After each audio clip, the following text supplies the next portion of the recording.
Naam, habari. Kwa majina naitwa Elia Loa Yusuf, ni mtaalamu wa maabara kutokea katika hospitali ya Hisani iliyopo maeneo ya Mtonga, wilayani Korogwe, mkoa wa Tanga. Naam, kama tunavyojua ya ini duniani, na ugonjwa wa ini umekuwa ni miongoni mwa magonjwa yanayosumbua sana au yanayoleta changamoto sana, hususan kwa nchi za Afrika. Na kwa undani, ugonjwa wa ini au ugonjwa wa homa ya ini ni ugonjwa ambao unasababishwa na virusi, na hivi virusi sana sana vinashambulia ini, ndio maana tukaita ugonjwa wa ini. Na hivi virusi vimegawanyika katika makundi matano, ambako kundi la kwanza tunaita hepatitis A, lakini pia kundi la pili tunaita hepatitis B, kundi la tatu hepatitis C, D pamoja na E.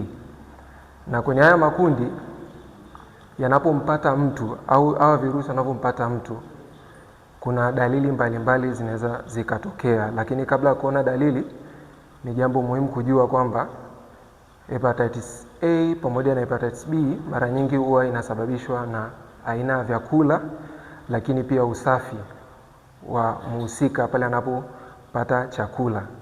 Lakini tukiangalia hepatitis B, C pamoja na D, zenyewe mara nyingi husambaa kupitia damu au kupitia kugusana na damu ya mgonjwa au majimaji ya mgonjwa au mtu anayesumbuliwa na homa ya ini.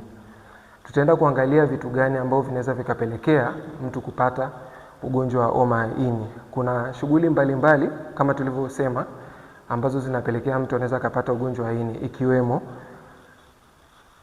kwa shughuli za uchoraji wa tattoo.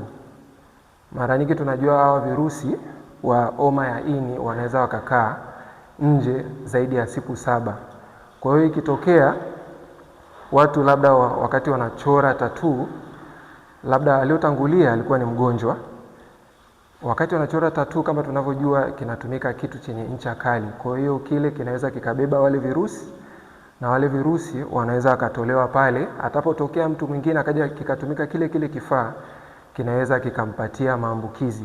Lakini pia tunaona unywaji wa pombe kupitiliza, na yenyewe pia inaweza ikachangia mtu kupata homa ya ini. Kama tunavyojua ini linafanya shughuli nyingi, kuchuja dawa na vitu vingine. Kwa hiyo pale ambapo mtu anatumia pombe kwa kiasi kikubwa, inaweza ikapelekea ikachosha ini au ikapelekea ugonjwa wa homa ya ini. Lakini pia vitu vingine, tunaona mtu akipewa damu ambayo sio salama, damu ambayo ina maambukizi ya ugonjwa wa ini, pia inaweza kumletea changamoto. Lakini pia kufanya mapenzi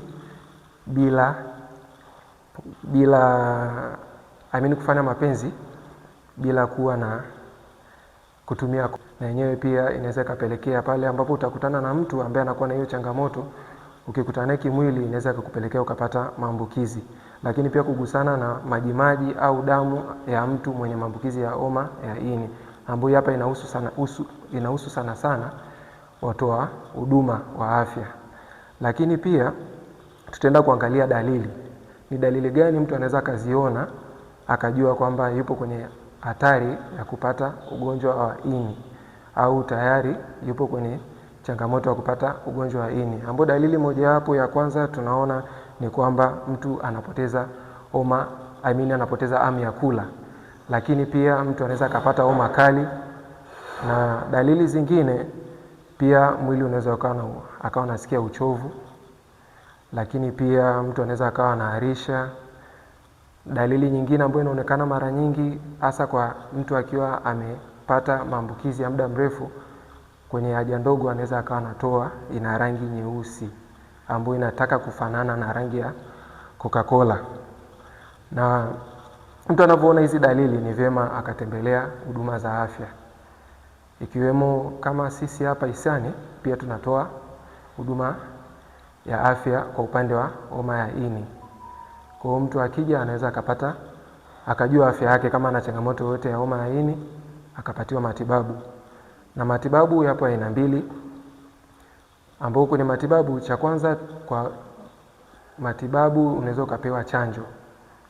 Chanjo pia inatumika, chanjo pia inatolewa, ambapo kwa mtu ambaye akipimwa akikuta hana maambukizi anaweza akapewa chanjo ambayo itamzuia au itamweka salama asipate maambukizi ya homa ya ini. Lakini pia kwa mtu ambaye amepata maambukizi ya awali ambayo hajamletea side effect yoyote, lakini pia hao wanaweza wakapewa dawa ambayo inasaidia kufubaza vile virusi.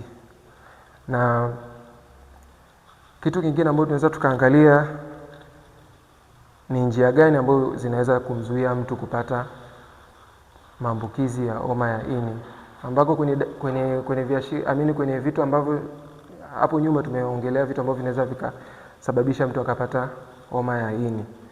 Hasa tutaenda kuangalia njia gani zinaweza kumzuia mtu kupata homa ya ini. Ambacho cha kwanza ndio hiyo tumeona kupata chanjo, ambako hapa pia hisani tunaitoa. Unaweza ukaja ukapatiwa chanjo ya homa ya ini ili kukuzuia wewe kupata maambukizi ya homa ya ini. Lakini pia kuepuka ngono zembe au kufanya ngono zisizo salama. Lakini pia kuepuka kutumia dawa ovyo bila ushauri wa daktari. Lakini pia kuepuka kutumia pombe kupitiliza, ambayo tumeona pia na yenyewe inaweza ikaleta athari ya ini.